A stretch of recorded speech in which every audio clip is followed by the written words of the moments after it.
Okay, today on the podcast, I've got an amazing guest, probably the most famous guest I think we've ever had on the show.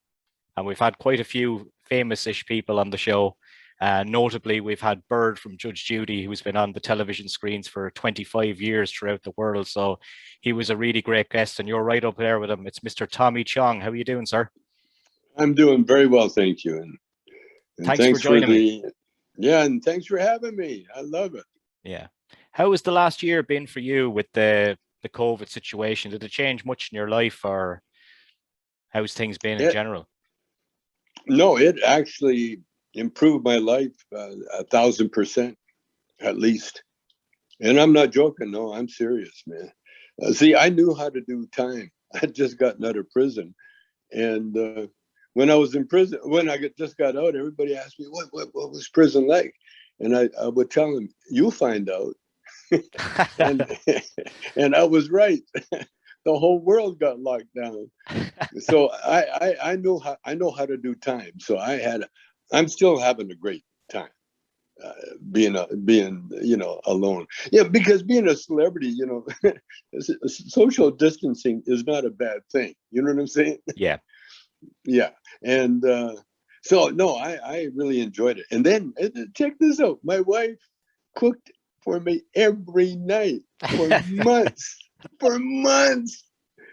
And I just shut up. I never said anything. Then finally, she started noticing it, And then now that the restaurants are open, and our kids are here.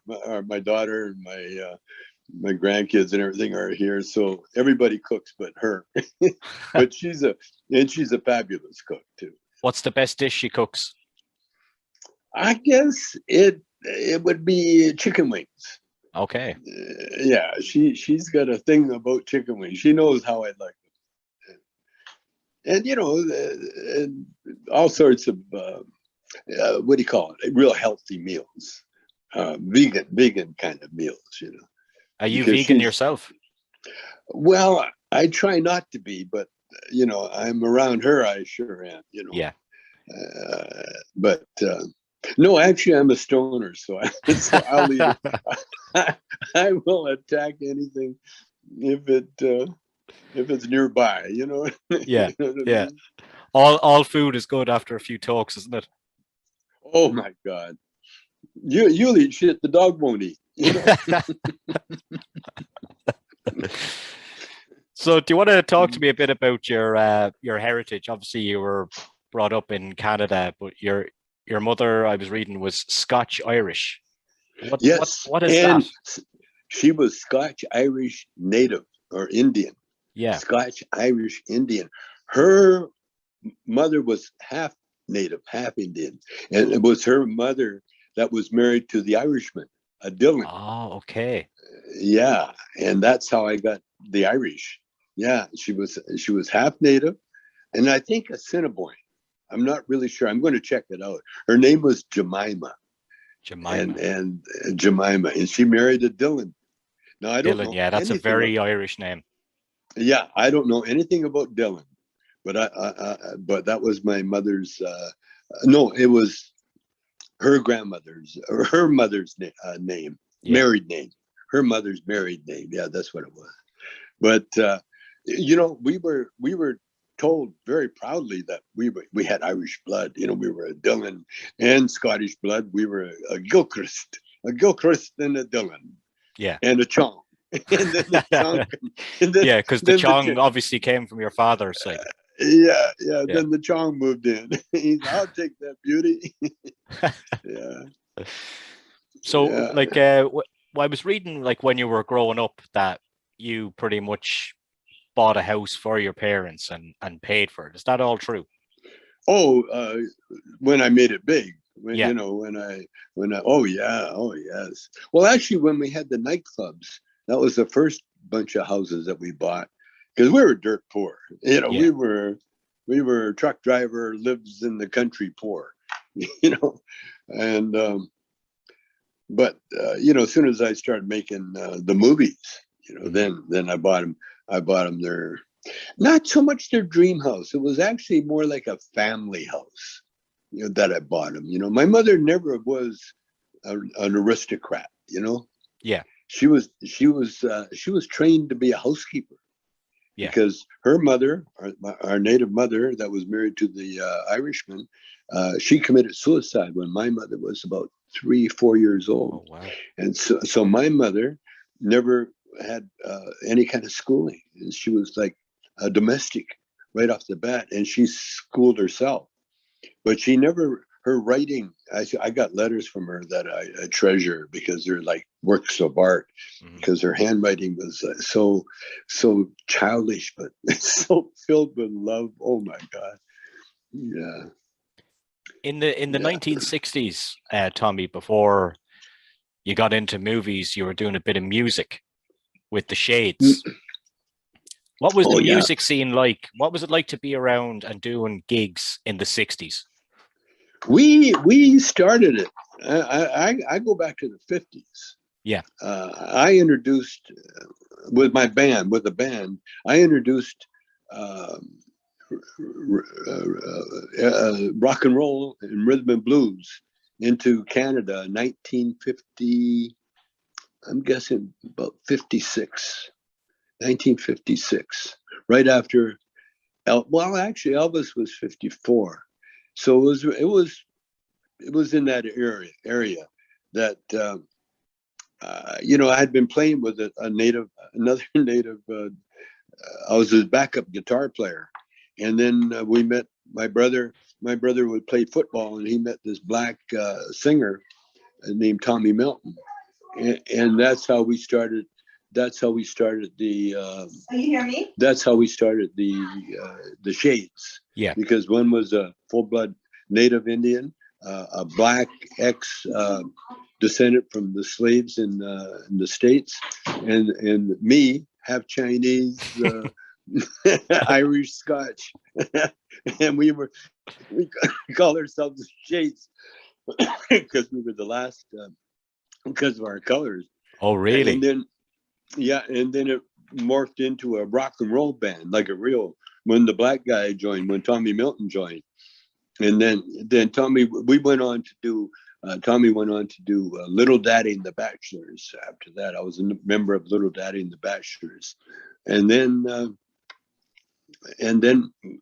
I've hooked up with another singer named Bobby Taylor, and we became Bobby Taylor and the Vancouvers, and then we were discovered by Diana Ross. Okay.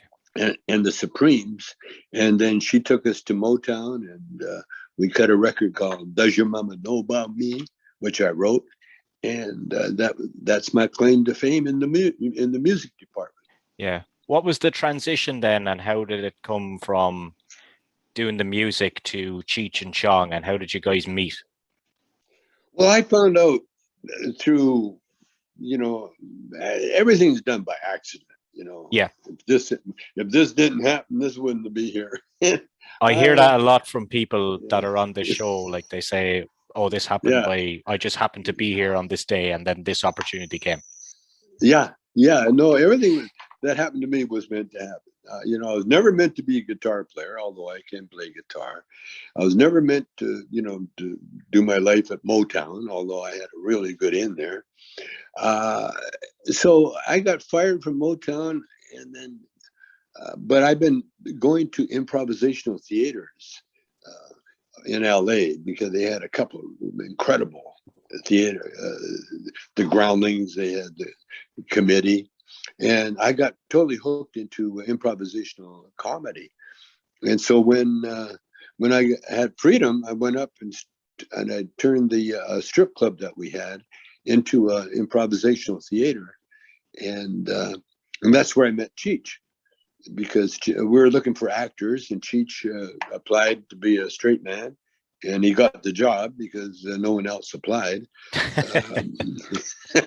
But he and then we got fired because we turned everything into too highbrow. We got away from the strip crowd money, and we got into the upper class theater goers. The opposite worlds. Yeah, and so everybody just went back doing the strip club thing, and Cheech and I were the only ones that were going, wow, what do you want to do now, boss? And so we hooked up as well, first of all, we put a band together. We had a bass player and a drummer, a piano player. We were going to do a Sam and Dave kind of routine, the song, but we'd been doing comedy. So we started the show off with comedy, and we ended the show with comedy. Yeah. Because it was so strong.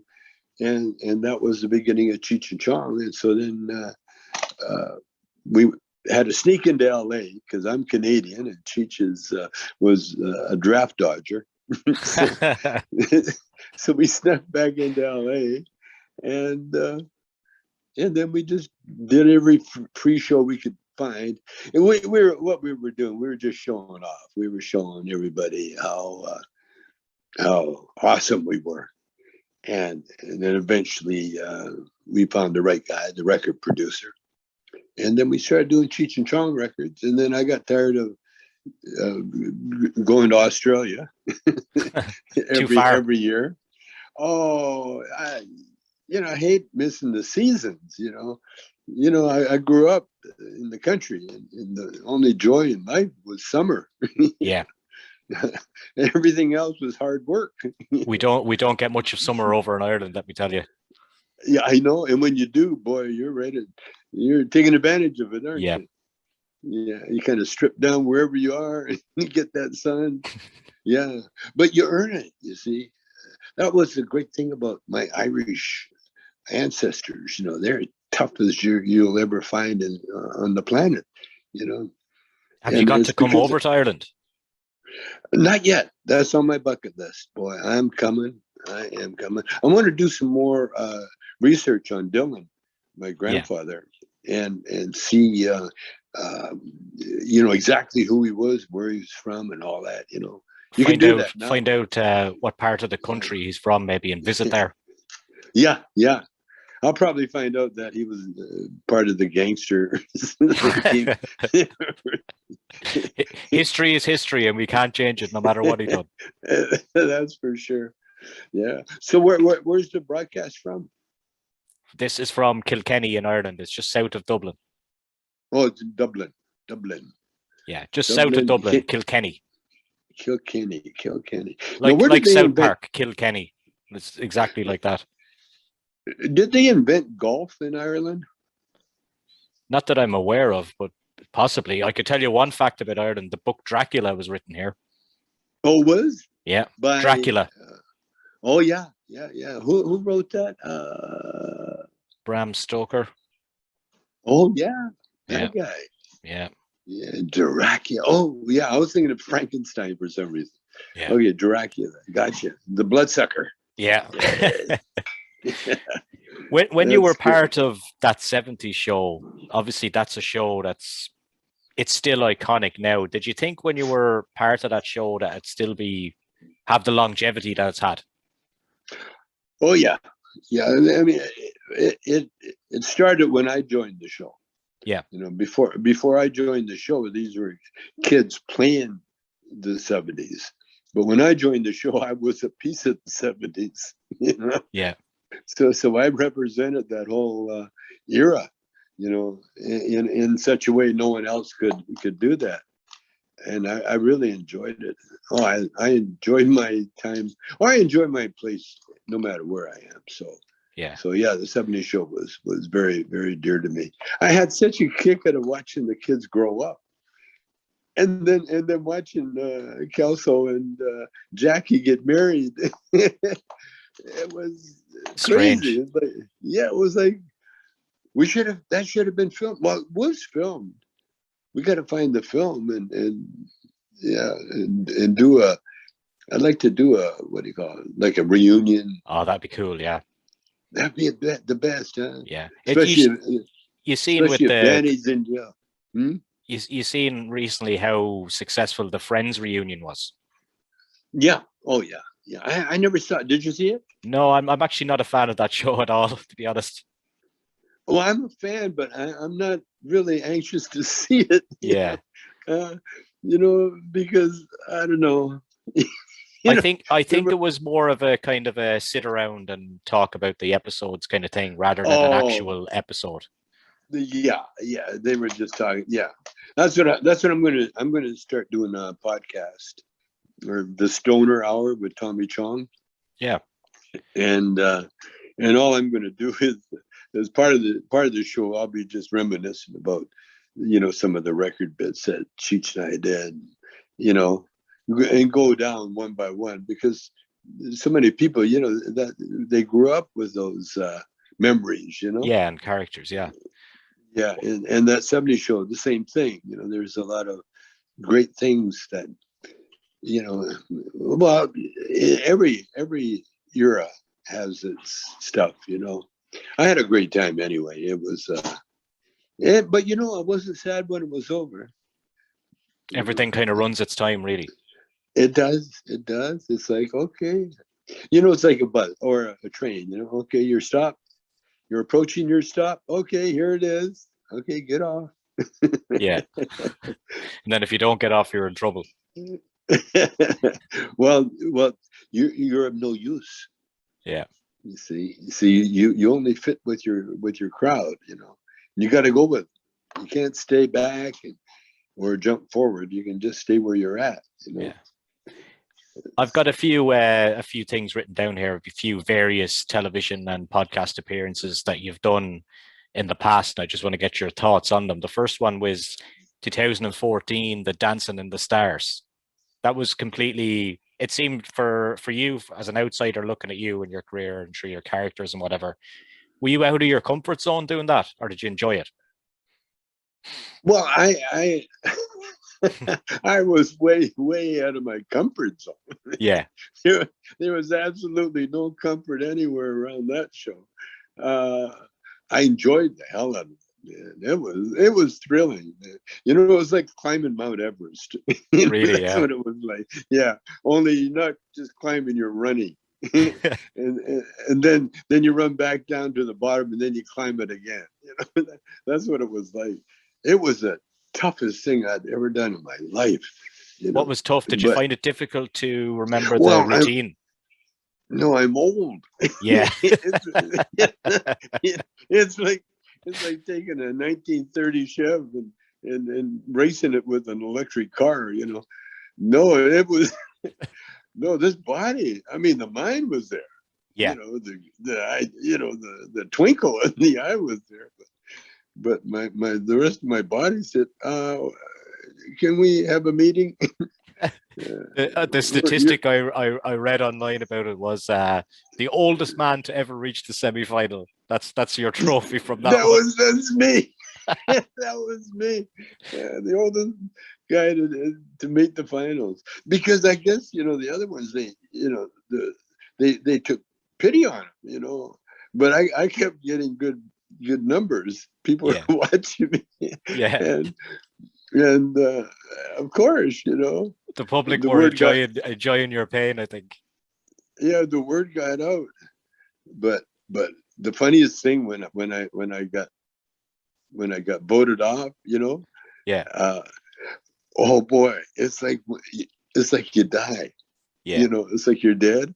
Yeah, you're just And gone. no one wants to claim the body. You just hang around and they don't look at you anymore. Yeah. You see, when you're on the show, they're always looking at you. They're because you're valuable. But the minute you're off the show, it's like you're done. You're done. Excuse me, what are you doing here? Can I help you, sir? Yeah, and the show must go on, of course.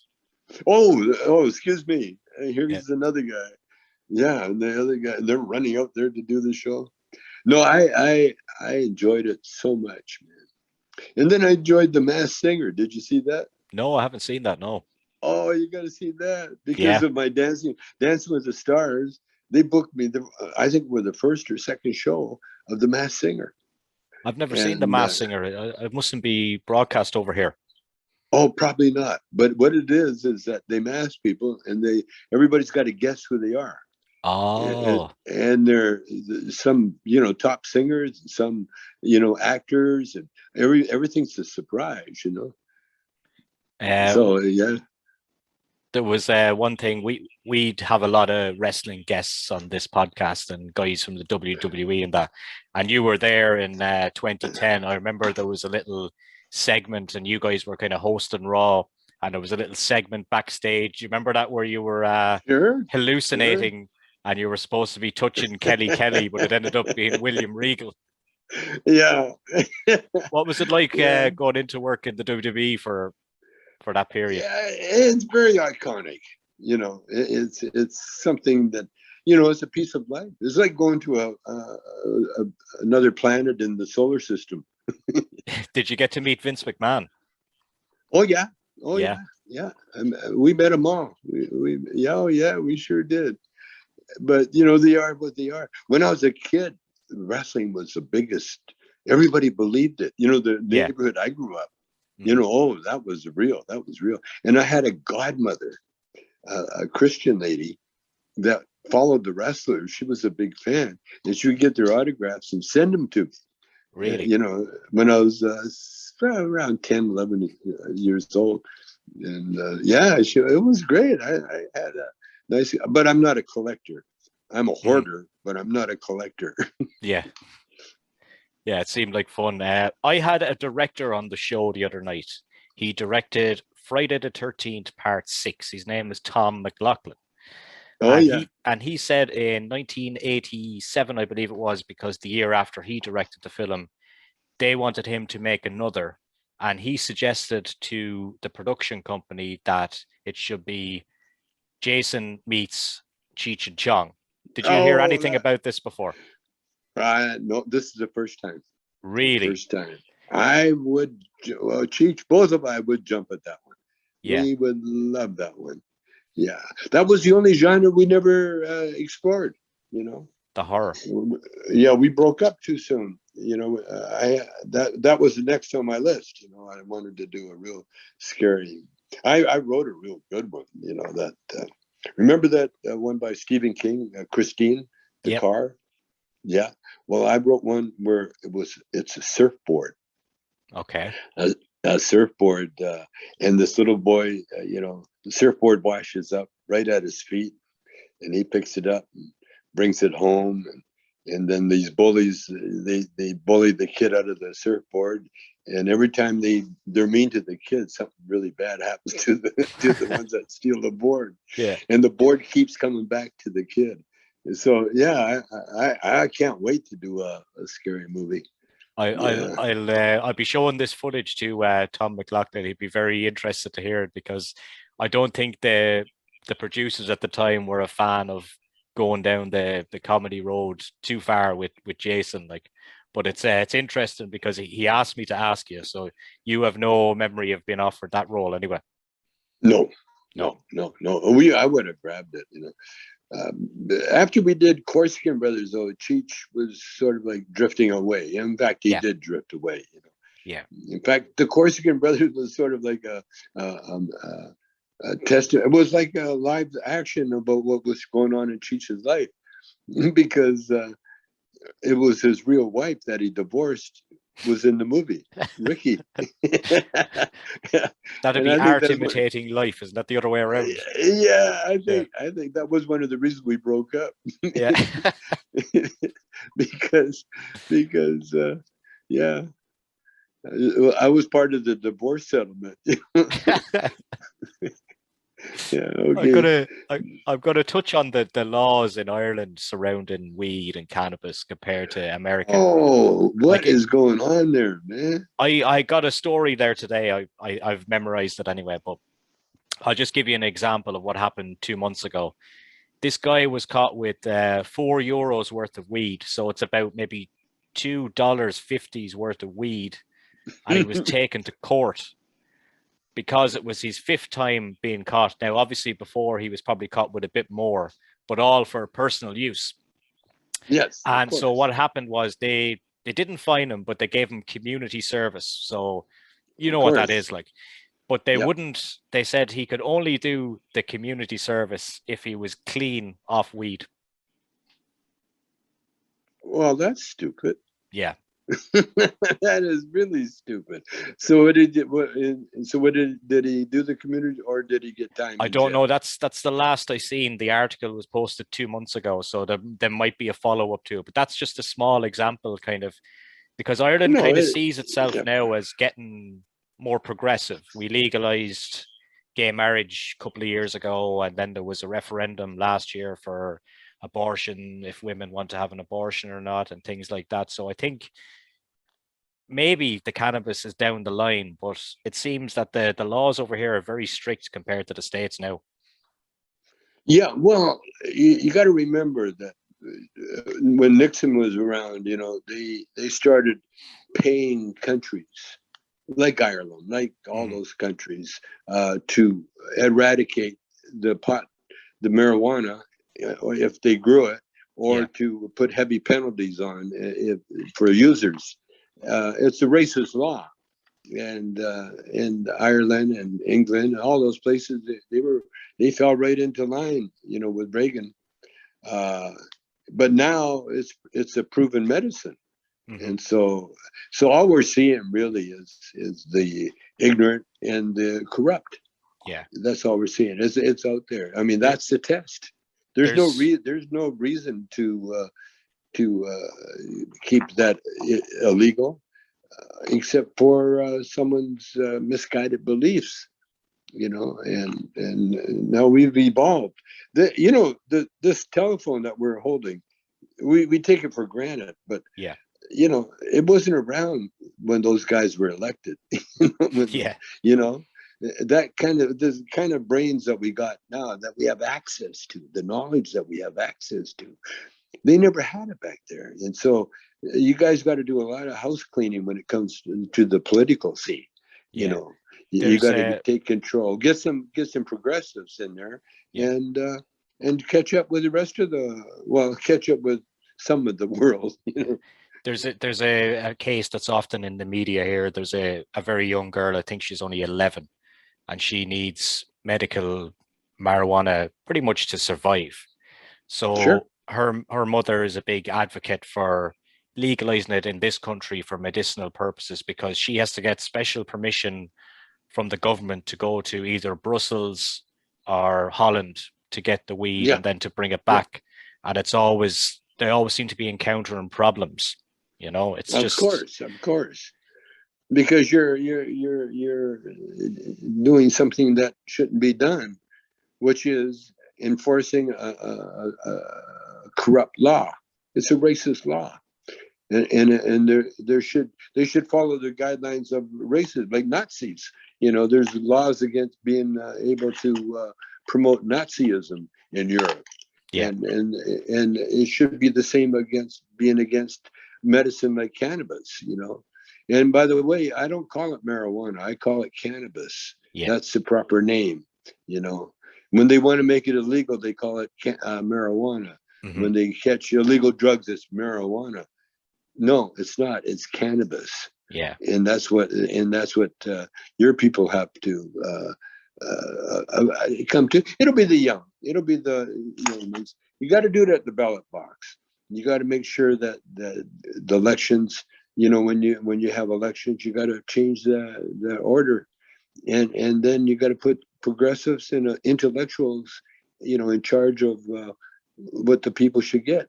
Because Yeah. right now, it was the oil company. The oil hmm companies losing ground, like a lot of it. Like pharmaceutical companies. They're Yeah. the ones that they don't want this weed legal. Yeah. You know, Of course. and that's behind the scenes. They're the ones that lobby against or for these stupid laws. And America is going through that right now with all the Trumpies trying to stay in power, or at least have some kind of, or if anything, raise money, because Yeah. that's all they can do. That's all they can do is raise money, and they'll need it because when our legal system starts grinding them out, they're going to grind them all into tiny little particles, and you know, and we'll smoke them too. No, we'll sprinkle them on the grow ground. Let the ground do it for it. No, it's just a matter of time. Yeah. And what we have to do, see, you can't you can't change another person. You can only change yourself. Mm-hmm. And being militant or being arrogant or being anything but kind and gentle is a waste of time, you know, Yeah. because you have to relax, because the spirit can't come in if there's tension, if there's any kind of weirdness going on. There's no room for the spirit to get in there, Yeah. you know. And so when you relax and you open the door, you know, then the spirit floods in. It comes in with the greatest ideas and the greatest solutions. And mostly the solution is education. Yeah. That's the solution. You know, people aren't going to hate something that they love, you know, and so they have to learn to love, uh, you know, the cannabis, you know, Yeah. love its effect. You know, that's what I do with people. I give them, I got these little, what do you call it? What are they? They're like breast strips, Mm-hmm. you know, and I got my own stash, you know, so you don't have to smoke anything. You don't have to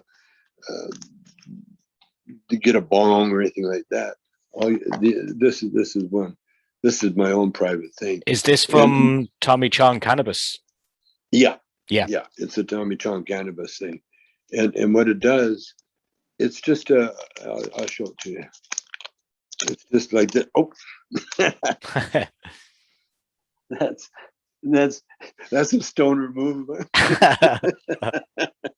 It's like sneezing at a Coke party. Anyway, it's a tiny little square little thing that melts in your mouth. You Okay, know, yeah. There's plenty of different and ways to enjoy all the cannabis needs from Tommy Chong's well, cannabis. yeah, what it does, it relaxes you. See, that's the key. Relax. Yeah. When you're relaxed, you can play golf. You can write songs. You can enjoy television. You can eat anything. You can do so many good things, you know, but you have to be relaxed. It's hard to do anything if you're not relaxed. And that's what cannabis does, you know. And so we'll have to relax the laws, you know, but and it will be done or not. You know, we got the time, you So know. Tommy Chong is saying now, Ireland, you need to legalize it and get your shit together. Yes, yes. In fact, use your shit. You know, makes a great fertilizer. You know. So yeah, that's what you got to do, Ireland. Ireland. What else you got to do? Uh, I don't know. Hey, vote those fools up. That's what you got to do. You got to vote. That's what democracy is all about. You know, wherever there's a free, you know, election, that's when you pay attention. That's when you go to, you know, organize. You know, protests are okay. You know, it's a sign of unrest, but it can be used by the other side too easily. Yeah. But what can be used is just love and respect, you know, and it begins with love and respecting yourself. See, a lot of people, they've sold their souls and they don't know how to get it back, you know, so they're stuck. And the best way to get anything back is to admit you did. First of all, admit your mistakes, and then forgive yourself and take Yeah. whatever you got to take, you know, because it's all a lesson. You know, you know, it's like people that pay a lot of money go to a gymnasium, like a gym, and they lift weights, you know, and the heavier they Tough get, guys. they're tough guys and they're well built. But you know what they're doing? They're actually hurting themselves and getting off on it. You know, and now manual labor will do that for you. You know, and for exercises, like I don't have to join a gym. all I have to do is do some of the chores that are been waiting for me ever since I've been locked down, and turn it into an exercise routine. You know, and so if you get high like I do every day, then you will automatically begin to invent new ways of or invent things to do while you're doing something else.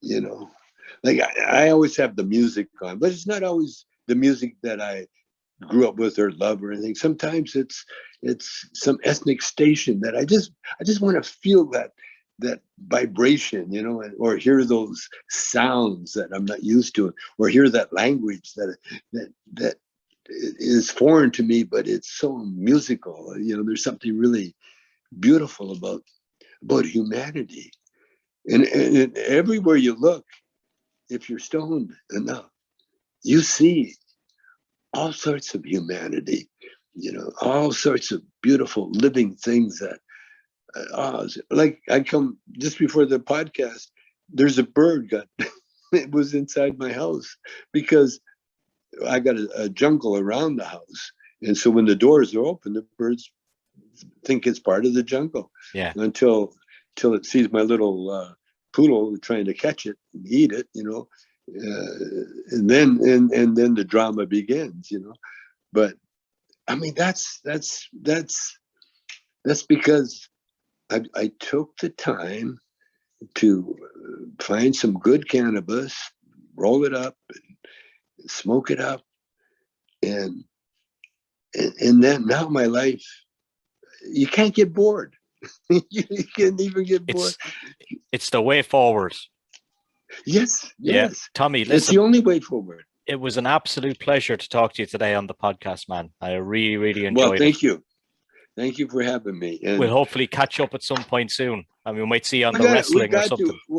Well, the wrestling and yeah, because I got a lot of we'll talk about the old guys, Yeah, the old wrestlers, and yeah, we can do that.